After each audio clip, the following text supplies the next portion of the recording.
ಇದು 1980-81 ಸುಮಾರಿನಲ್ಲಿ ನಮ್ಮ ಗುಲ್ಬರ್ಗ, ರಾಯಚೂರು, ಬೀದರು ಅಥವಾ ಶೋಲಾಪುರ ಅಥವಾ ಮೇದಕ್ ಜಿಲ್ಲೆಗಳಲ್ಲಿ ಈ ಮಾಟ ಮಂತ್ರ ಅಲ್ಲಿ ಬಾನಾಮತಿ ಅಂತ ಕರೀತಾರೆ.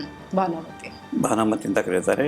ಈಗ ನಿಜಾಮನ ಕಾಲದಲ್ಲಿ ಈ ಬಾನಾಮತಿ ತೆಗೆಯೋರನ್ನ ಅಥವಾ ಮಾಡೋರನ್ನ ಮಟ್ಟ ಹಾಕಲಿಕ್ಕೆ ಒಂದು ಪಡೆ ಇತ್ತು ಅಂತ ಇತಿಹಾಸ ಹೇಳುತ್ತೆ.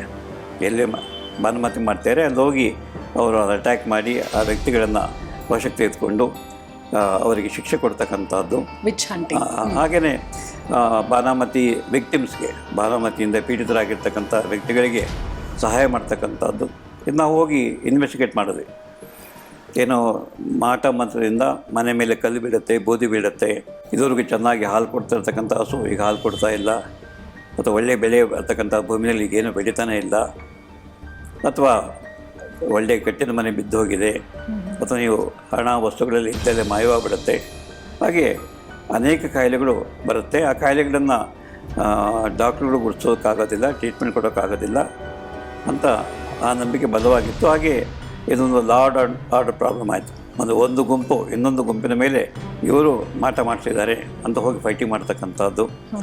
ಹಾಗೆ ಪೊಲೀಸರು ನಂಬೋದು, ಬಾನಾಮತಿ ಅಂತಲೇ ನಾವು ಇಂಟರ್ಫಿಯರ್ ಆಗೋದಿಲ್ಲ. ಹಾಗೆ ಬಾನಾಮತಿ ಮಾಡುವವರು ಪೊಲೀಸರು ಇಂಟರ್ಫಿಯರ್ ಆಯಿತು ಅಂತಂದರೆ, ಅಥವಾ ನ್ಯಾಯ ಪಾಲನೆ ಮಾಡ್ತಕ್ಕಂಥ ನ್ಯಾಯಾಧೀಶರು ಇಂಟರ್ಫಿಯರ್ ಆಯಿತು ಅಂತಂದರೆ, ಆ್ಯಕ್ಷನ್ ತೆಗೆದುಕೊಂಡು ಅವ್ರ ಮೇಲೆ ನಾವು ಬಾನಾಮತಿ ಮಾಡಿಸ್ತೇವೆ ಅಂತ.